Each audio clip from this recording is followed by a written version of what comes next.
toda glória, todo louvor e toda exaltação. Meus amados irmãos, eu cumprimento esta manhã com a paz do Senhor Jesus. Jesus é lindo, a Ele seja dado todo louvor.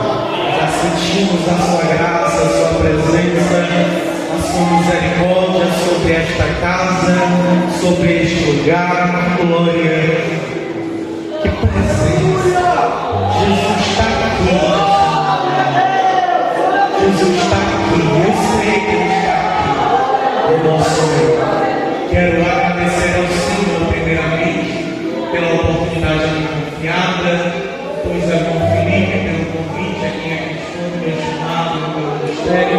Vocês o convite para estar aqui nesta manhã, ao deixar desta casa, que o Senhor continue abençoando, dando graça, conduzindo, direcionando, porque como sempre fala a irmã, e ame, que Deus continue abençoando e dando sabedoria para conduzir essa juventude, sobre esta casa. E ela é clara quando o Senhor diz: as portas do inferno não prevalecerão contra ela. Podem se levantar, podem fazer o que quiserem, mas contra a igreja, eu estou falando contra a igreja do Senhor Jesus, as portas do inferno não prevalecerão contra alguma. Meus amados, Deus tem uma palavra para você nesta manhã. Você crê desta forma? Deus tem uma palavra para o teu coração. Abramos em 1 Pedro, capítulo de primeira carta de Pedro, do apóstolo Pedro, capítulo de número 2, versículo de número 9.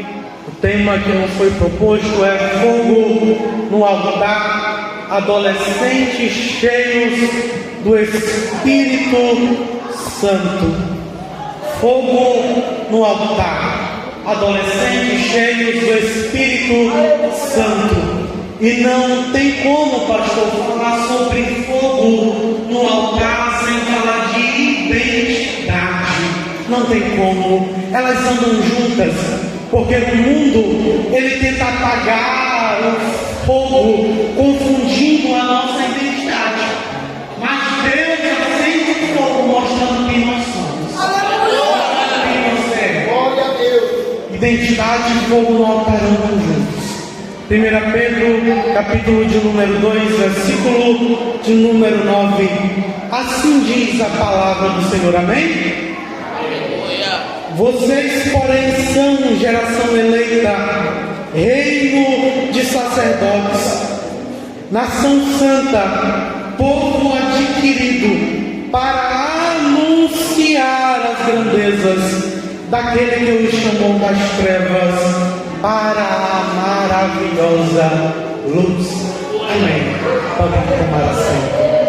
Meus amados irmãos em Cristo Jesus, o apóstolo Pedro, um homem cheio do Espírito Santo e usado pelo Senhor, por volta de 62 a 64 depois de Cristo, provavelmente na cidade de Roma, Pedro ele começa a escrever aos cristãos que estavam espalhados por aquela região da Capadócia, Galácia, Ponto, Ásia e Bitínia.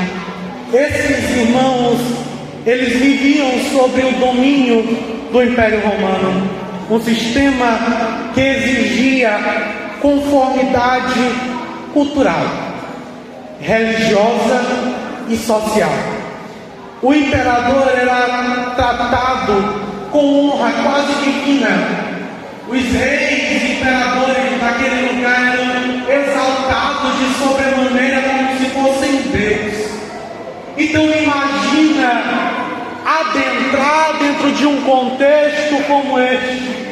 Imagina você como crente viver dentro de um contexto onde os seus valores são totalmente contrários com aquilo que o povo vivia, tanto culturalmente, religiosamente e socialmente.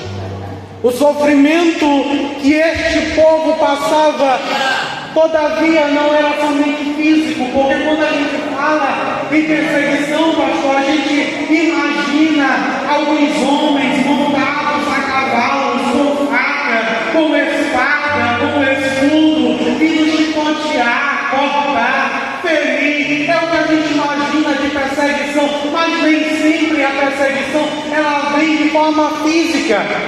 Às vezes a perseguição ela acontece de forma social, como uma exclusão social. Pense comigo, um povo que não participava das idolatrias, um povo que não participava da imoralidade, que rejeitava a imoralidade, que era coisa comum na sociedade. Eles olhavam para tudo aquilo e diziam: não quero, não faço parte, não é o meu valor, eu sei quem eu sou, eu tenho uma identidade. Eles rejeitavam. Então imagina se hoje nós que rejeitamos somos tratados como quadrados, como louco, como pessoa de outro mundo, que não sabe o que é viver, que não sabe o que é ter prazer. Imagina naquele período. Aqueles homens não adoravam os mesmos deuses, não iam para as mesmas festas, não participavam das mesmas reuniões, não viviam os mesmos valores que aquele povo. Isso trazia algumas consequências. Primeiro, zombaria. Eram zombados de manhã, de tarde, de noite. Segundo, perdiam vínculos. Porque quem está disposto a servir a Jesus vai começar a perder vínculos. Quem tem uma identidade formada em Deus vai começar a perder vínculos. Porque eles vão olhar para dizer: não, ele não tem os mesmos valores, não tem os mesmos princípios, eu não quero andar com fulano. Te prepara, crianças, para serem excluídos. Se preparem, adolescentes, para serem excluídos de grupinhos de amigos que querem induzirem você numa cultura que não faz parte de você. Eles excluem. Muitas das vezes essa exclusão e zombaria acontece até dentro do nosso ambiente familiar. Aqueles, eu fico pasmo com isso, pastor.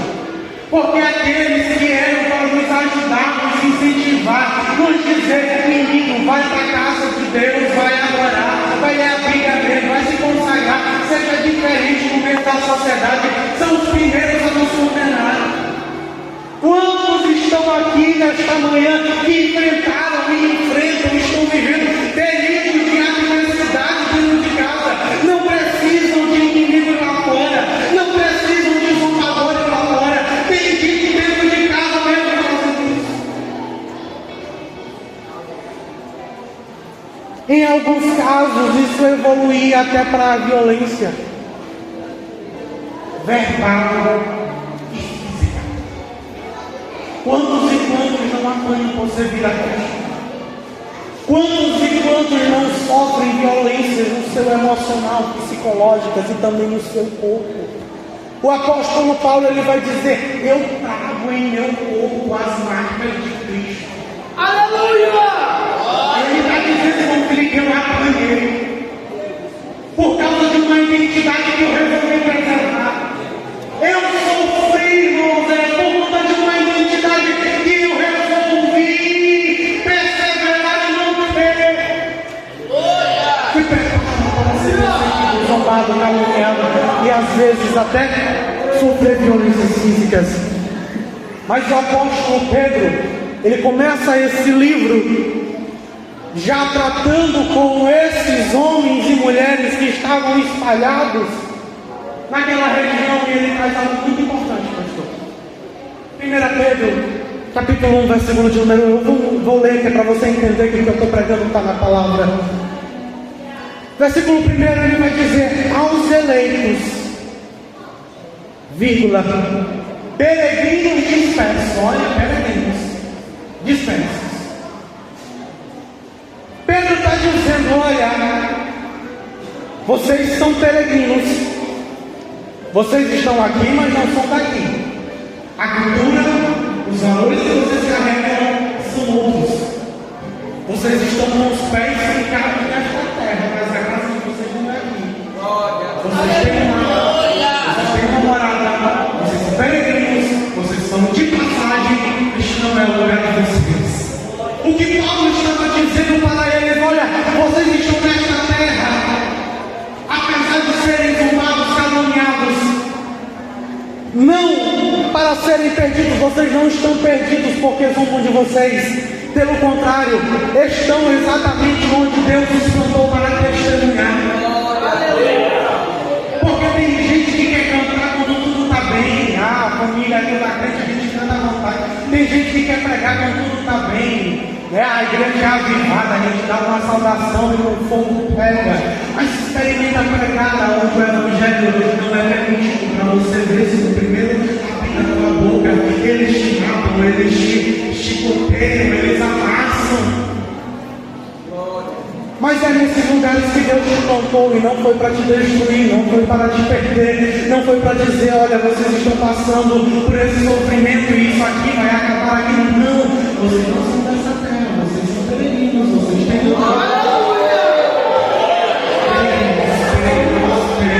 Peregrinos, há uma morada nos esperando, há um céu nos esperando, há uma eternidade nos esperando. Há uma morada preparada e o Senhor Jesus, Ele vai dizer: não se turbe o vosso coração. Estão chorando, mas espere, eu vou enxugar toda lágrima. Não se turbe o vosso coração. Crede em Deus, mas crede também em mim, porque na casa do meu Pai tem morada. Se não fosse assim, como eu vou preparar um lugar, e quando eu preparar, eu voltarei e eu chamarei para que onde eu esteja também, peregrinos da terra, permanecidos no teu interesse. A tua casa do céu, prefeito, nós vamos para lá. Peregrinos. Este texto ele nasce de uma rejeição. O mundo nos desprezava. O mundo nos despreza. Mas Pedro é levantado como autoridade profética para dizer: olha, talvez o mundo não reconheça vocês. Talvez o mundo olhe para vocês e taxe vocês das piores coisas possíveis. Mas Deus sabe quem vocês são. Aleluia! Capítulo 2, versículo de número 9. Depois de fazer todo um contexto dizendo que eles não pertencem a este mundo. Depois de fazer todo um contexto, um apanhado dizendo que eles foram chamados e se estão sofrendo para ficarem alegres e também é para se manterem santos, porque o Senhor, o vosso Deus, é santo.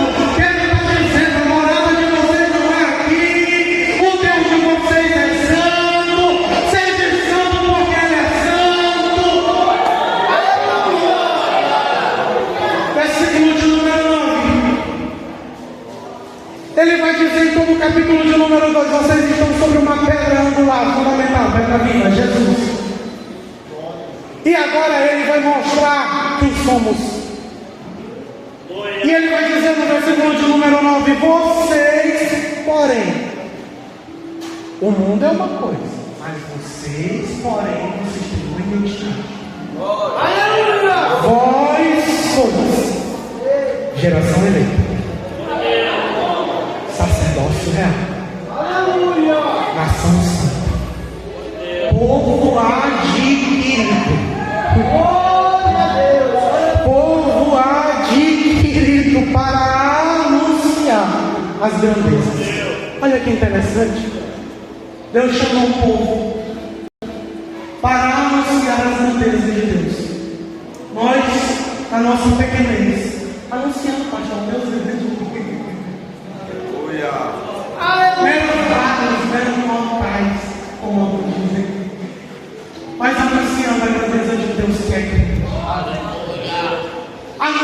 a grandeza daquele que quando só não havia nada, o seu Espírito pairava sobre a terra, que era a voz que se forma. Com uma palavra incrível, ele disse: aleluia! E houve coisa interessante. Haja luz e houve luz. Aleluia! O Deus que nos serve é grande. E Ele te chamou, jovem, para anunciar a sua grandeza. Ele te escolheu para anunciar a sua grandeza. Geração eleita, escolhidos pela graça.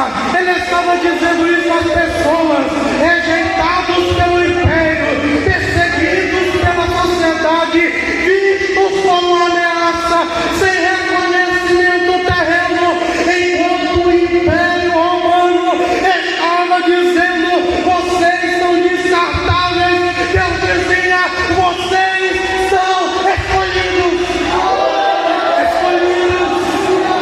Geração eleita, sacerdócio real, povo adquirido. Oh meu Deus! O mundo chamava de criminosos, Deus os chamava de sacerdócio real. O império os expulsava, Deus chamava de povo exclusivo. Você tem uma identidade. Você tem uma identidade. Você tem uma identidade. Geração eleita. O Senhor nos escolheu. Ele nos escolheu para um tempo oportuno.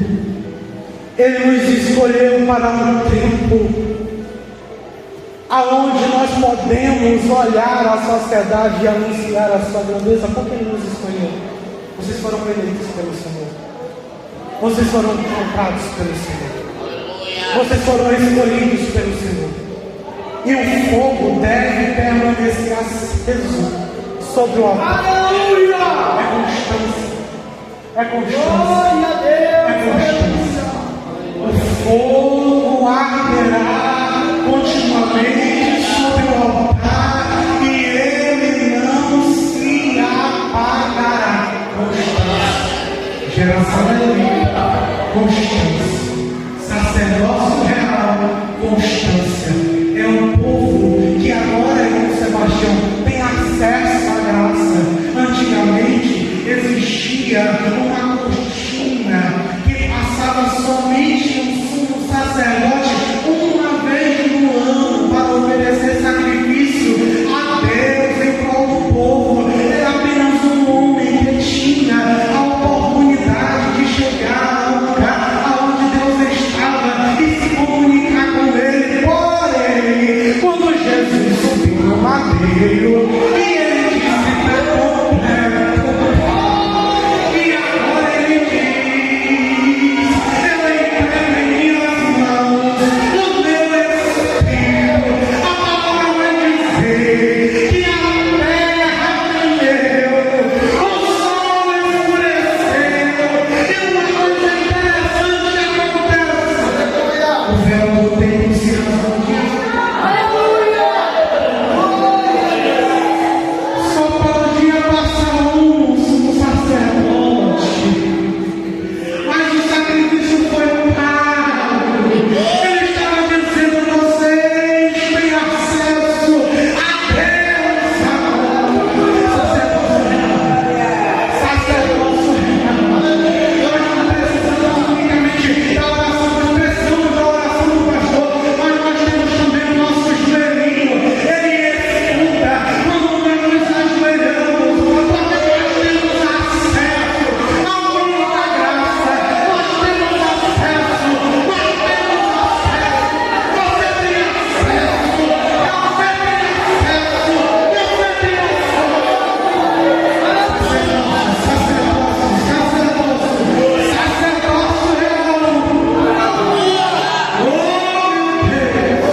estava o barulho deles, o povo já entendia. Ele saiu pecado pelo pastor, aí tinha uma corda que era agarrada no sacerdote, porque ninguém podia adentrar.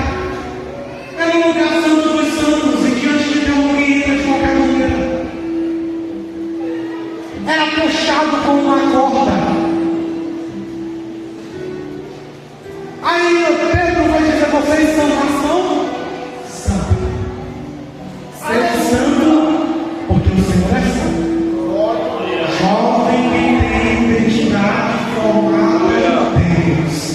Ele não vive como as pessoas deste mundo vivem. Ele tem uma vida santa.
Geração eleita, sacerdócio real, nação santa, povo adquirido, o povo que foi comprado, um povo que foi escolhido por Deus. E o apóstolo Pedro vai dizer, capítulo de número 1, você pode fazer essa leitura em casa, e ele vai dar uma preciosa mensagem. Ele vai dizer: olha, vocês não foram comprados com prata, e olha que prata vale muito. Vocês não foram comprados com ouro, e olha que ouro vale muito. Ele continua dizendo: olha, vocês foram comprados com sangue de Jesus. E eu quero deixar uma frase, guarde ela no teu coração. Porque quem foi comprado, pastor, pelo sangue, quem foi comprado, preste atenção nisso, porque isso aqui foi o Espírito Santo que me deu, e eu entrego aquilo que o Senhor me falou, e eu não vou sair daqui com nada daquilo que Ele me entregou. Eu vou deixar tudo nesta manhã. Quem foi comprado pelo sangue não pode viver como se estivesse à venda. Quem foi comprado pelo sangue, irmão Sebastião, não pode viver como se estivesse à venda de forma nenhuma. Você já foi comprado, você já foi selado. Mas tem gente andando de mão dupla com o pecado, mas tem gente andando de mão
Este fogo é para mim, este fogo é para você.